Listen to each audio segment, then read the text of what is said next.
Okay, I just canceled ClassPass and they sent me a survey to try to figure out why. So we're going to do 3 things in this video. We're going to evaluate the email that they sent me to try to convince me, and then how the survey is designed, and then finally build it back up to figure out how they could have done better to try to get insights that could correlate with actual product changes they could make. Okay, so first for this email, they're doing 2 things here. They're anchoring me on it takes 5 to 7 minutes to finish the survey, and then they're saying, look, there's a $25 gift card allure. You could be chance to win.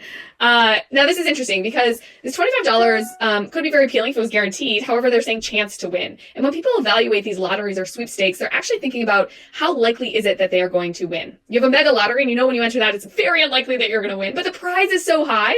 And then you have scratchers by which it's possible. It's possible you could win.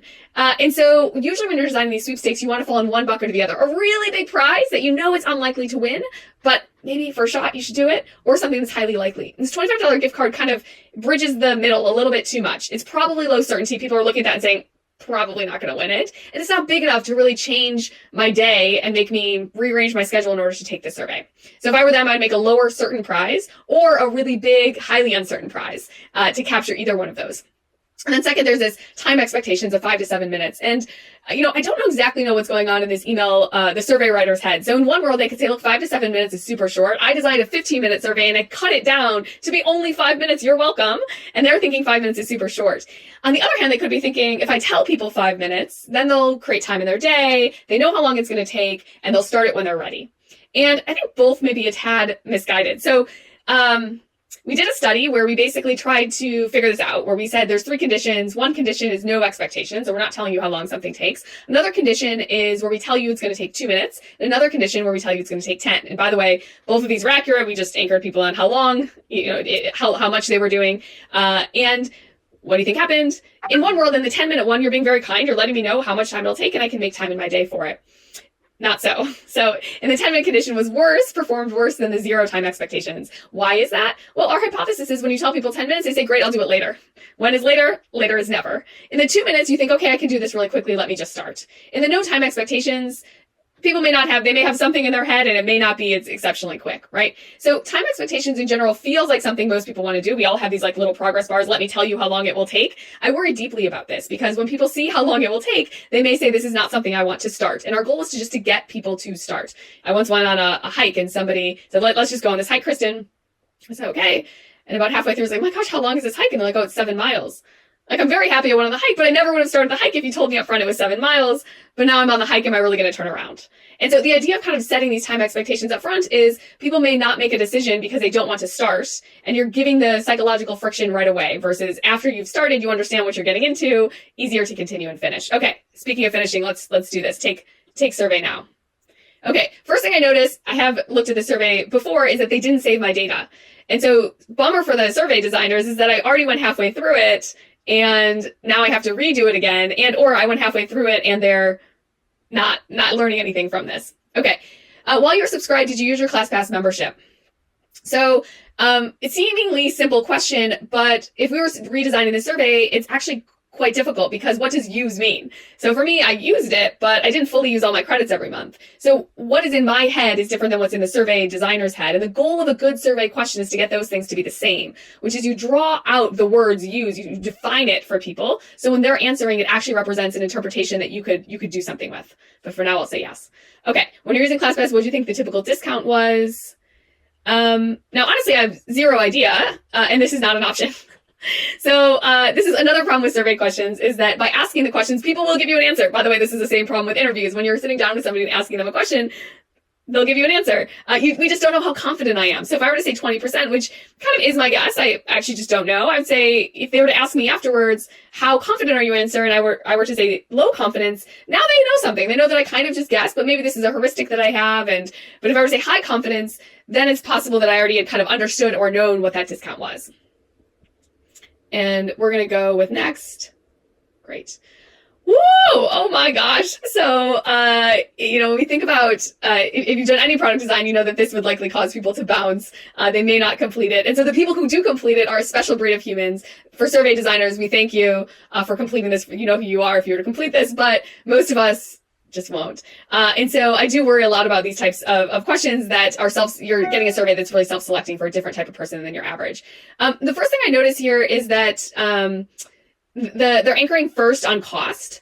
And so this is going to get me to think about the reasons that I left to be about cost. Now, for me, the reason I left was more about availability of classes. It's not about any of these. So I may answer agree to some of these because I do agree, but it didn't actually drive my cancellation rate. So this will be data that's pretty noisy because I could say strongly agree. It is more than I was willing to spend, but that's really isn't a predictor of my bouncing from the ClassPass subscription. So we're just going to answer a few of these. There are not enough businesses near me. That's what mine was. Great. I was unable to get the bookings or times I wanted. I guess that's true too, because there wasn't enough bookings. By the way, I really like this question. A change in my life prevented me from using ClassPass. So many times, we're pretty narcissistic as product people. We think everything's about our product. And if we could only change the product, then people would start using it. And in reality, there's lots of other things going on in people's lives. Could be relocation, could be injury, could be job. Maybe the job gave you a fitness bonus and you're using that instead. More likely, people just moved. Maybe they had a wedding and then they stopped using it for the wedding. Just guessing. Not enough businesses near me. I thought I already answered that. Okay.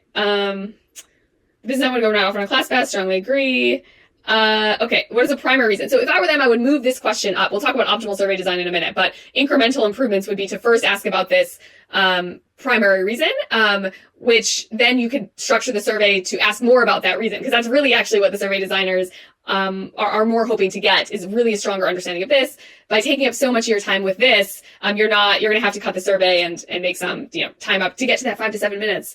You're going to have to optimize. Whew, this is so long. So survey design also, if you have too many answers, the real reason that, what you'd really want people to do in a rational thing is to read each one and evaluate how likely it is that it's a primary reason. That's the optimal way to assess if this is the optimal reason. Obviously, people are probably not going to do that and they're just going to skim. So for this, there were not enough businesses near me. What's the second reason? And by the way, the second time I've taken it, I'm still pausing to try to figure out where my reason is. Okay. We'll say next. I'm only 17%. And there's an error. So sadly, they're requiring me to answer all of these questions here. Oh my, which ones didn't I answer? And again, pretty noisy, because if I'm required to answer them, I'm just going to fill them in and it's not going to actually be predictive of my real answers. Eek. Okay, let's see. I do not strongly disagree. I don't know. We're going to see if I can do this. Let's go here. Now, as you can see, I'm a pretty committed survey taker if I'm answering these. Okay, more questions. When you're a member of ClassPass, how much did you spend per month on fitness? So this is a pretty hard question to answer. Why? For a couple reasons. So in general, when I'm thinking about spend, if I were to think about spend per month, I'd have to look at every month in the last, let's say 6 months, think about my spend, give ClassPass an average spend. Obviously, I'm not going to do that. The better way to ask this question would be around how much did you spend last month on fitness? Getting you to think in a question about the last time. How much did you eat last week? How much did you eat yesterday? What did you eat yesterday? Versus what do you normally eat for lunch? What did you eat for lunch yesterday? So those are easier things for people to think about, is what you can actually remember versus what you think you did, which we tend to be more idealistic. We have a more social desirability bias, where we're thinking about the ideal person we are in front of other people. And then the second issue with this is the word fitness. What does fitness mean? Could fitness have been my new cool workout clothes, or could it be the dumbbells that I bought? Or more likely, and they may be thinking it's a gym membership or something else that they're actually spending on classes. So really difficult for me to answer this question in a way that would reflect something that they can interpret. I would also, if I were looking at this data, think that people are underestimating what they're actually spending. When I was a member of ClassPass, how many days per week did you exercise? Now, again, another question. It should really be thinking about last week, how much did you exercise, right? Because it's easier for me to actually assess. The other thing could be, is did you exercise more or less with ClassPass, which is a much easier way for me to answer the question. And I know, because I've done this before, that actually there's all of these errors. You can't say $0. So many survey tools, one of the problems is that, if the user doesn't move the thing, it clocks as an error, and that's bad for our data. And so we'll say, okay. We'll say 0. I think this is still going to be an error. Oh, no. Okay, so this is a long survey, and we're not going to get to the full thing. We're only 50% of the way done. Woo, wow. But we were going to talk about how, if I were ClassPass, how I'd kind of rebuild this study. And the first thing would be simplifying that ask about, why did you cancel? And instead of having 17, probably wasn't 17, maybe it was 10 questions, I would more have categories. So I canceled for cost reasons. I canceled because I didn't have the classes that I wanted on there. I canceled because I had a change in job or home. Probably 4 categories would be optimal. And then after that, then you're going to deep dive into what that actually looks like for somebody. And the way I would deep dive is actually not by asking people more about this, but by actually getting them to think about what would bring them back, like what change in ClassPass could bring them back. And what that does is actually get people to contemplate the real reason that they canceled. So imagine that ClassPass said, we have these 3 offers, and they show me mock-ups of the ClassPass interface and say one offer is 3 more studios opened up by you.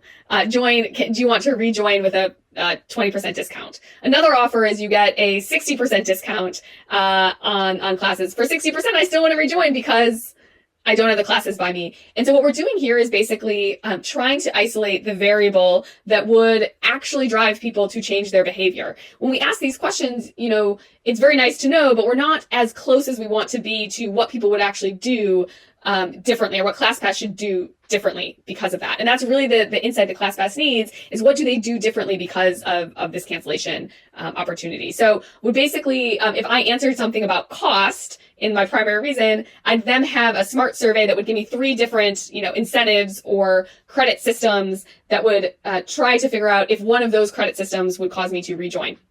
And we're jumping to solve here, but really we're trying to get at, again, kind of the say-do ratio and bridging that gap is what would actually drive people to rejoin. And then the final thing I would do is have an open text field and have people write in. With ChatGPT and all these other AI tools, analyzing text is getting easier and easier. And so, we didn't do that before because it's difficult to analyze all this text. It's now getting easier. And second, when people use words, you can take those words and put them into the product. So if I say things like, I really want some more strength classes, well, you could look at ClassPass filtering and say, oh, do they have a filter for strength? Maybe there are strength classes, but it's just not as visible to people. And so by asking these open text field questions, you're not just getting more detail, but you're able to use the user's words in a better way.